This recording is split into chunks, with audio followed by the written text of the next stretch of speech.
పెట్టిరు. మరి ఇప్పుడు నువ్వు ఎందుకో కొంటలేవు? చాలా చోట్ల వడ్లు కొట్టుకపోయినాయి, వడ్లు తడిసిపోయినాయి. యానన్న ఎందుకో తడిసిన వడ్లు కొనరు, ఎందుకో మీ కలెక్టర్లు రారు. వడ్ల కొనుగోలు కేంద్రాలకు కలెక్టర్లు రారు, మంత్రులు రారు, ముఖ్యమంత్రి రాడు. కొబ్బరికాయలు కొట్టుకుంటూ పోతురు గంతే. సెంటర్ పెట్టినాం, కొబ్బరికాయలు కొట్టుడే తప్ప వడ్లు కొనేది లేదు. ఫోటోలకు పోజులు ఇస్తుండ్రు, కొబ్బరికాయలు కొడుతురు, పోతురు, కానీ వడ్లు కొనే పరిస్థితి లేదు. చాలా ఇబ్బంది పడుతున్నారు రైతులు. సో ఇప్పటికైనా ప్రభుత్వం మేల్కొనాలి. ముఖ్యమంత్రి గారు తక్షణమే రివ్యూ చేయాలి, మిల్లులతో టైఅప్ చేయించాలి. క్షేత్రస్థాయికి అధికారులు, జిల్లా కలెక్టర్లు, రాష్ట్ర స్థాయి అధికారులు రావాలి. ఆ సివిల్ సప్లైస్ కమిషనర్ ఊర్లు తిరిగాడు, అగ్రికల్చర్ కమిషనర్ ఊర్లలోకి రాడు, మంత్రులు ఊర్లలోకి రారు. రైతుల్ని గాలి కొదిలేసింది మీరు. గాలిలో దీపం లెక్క అయిపోయింది రైతుల బతుకు. సోయాబీన్ కొన్నారు, ఇప్పటికీ సోయాబీన్ కొని 3 నెలల 2 నెలల ఇంకా పైసలు ఇస్తలేరు. ఆదిలాబాద్ జిల్లాలో సోయాబీన్ రైతులు 2 నెలల సోయాబీన్ కొని ఇంకెప్పుడు పైసలు ఇస్తారు అని అడుగుతున్నారు. దీంతో నమ్మకం కోల్పోయిన రైతులు. ఏమో ఈ ముఖ్యమంత్రి పైసలు ఎత్తడో ఏడో, ఇంకెప్పుడు కొంటాడో అని ఆయనతో ప్రైవేట్లో అమ్ముకుంటున్నారు. ప్రభుత్వం రైతులకు నమ్మకాన్ని కలిగించాలి, విశ్వాసాన్ని కలిగించాలి. సిద్దిపేట జిల్లా 3,60,000 ఎకరాల్లో వరి పంట ఈ జిల్లాలో ఈసారి సాగైంది. వానకాలం 3,60,000 ఎకరాల్లో సిద్దిపేట జిల్లాలో వానకాలం వరి సాగైంది. ఈ 3,60,000 ఎకరాల్లో దాదాపు 9 లక్షల మెట్రిక్ టన్నుల వడ్లు పంటాయి సిద్దిపేట జిల్లాలో. పొద్దున నేను అధికారులను అడిగిన, ఇప్పటిదాకా ఎన్ని వడ్లు కొన్నారయ్యా అన్న. 800 అంటే ఒక 1000 కూడా కొనలే. ఇక 9 లక్షలు ఎప్పుడు కొంటారా నాయన మీరు?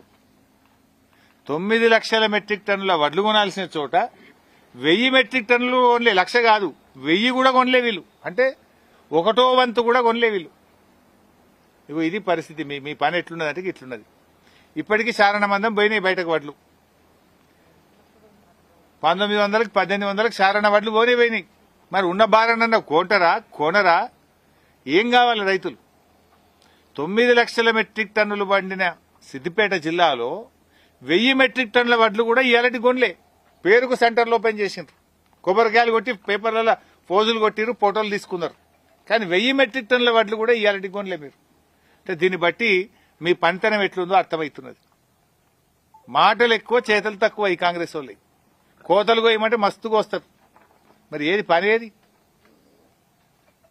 ఎందుకే రైతు బంధు 11 సార్లు కేసీఆర్ 72,815 కోట్లు ఇచ్చిండు కేసీఆర్.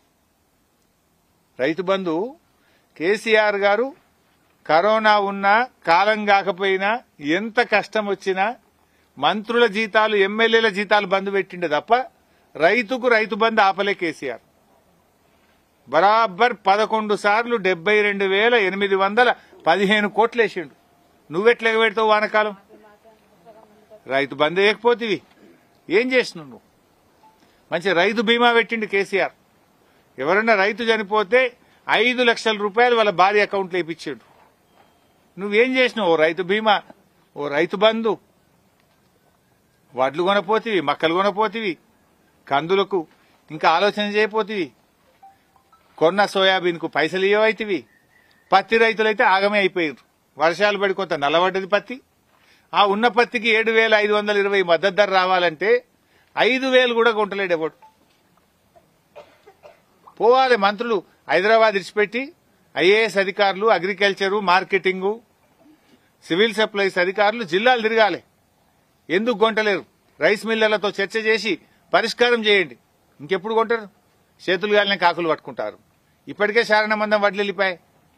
ఆయనతో పోయినాక చేస్తారా? ఇప్పుడు పండుగ వెళ్ళింది, దీపావళి, కోతలు ముమ్మరంగా ఉంటాయి. జల్దీ కొనాలి ప్రభుత్వం. వెంటనే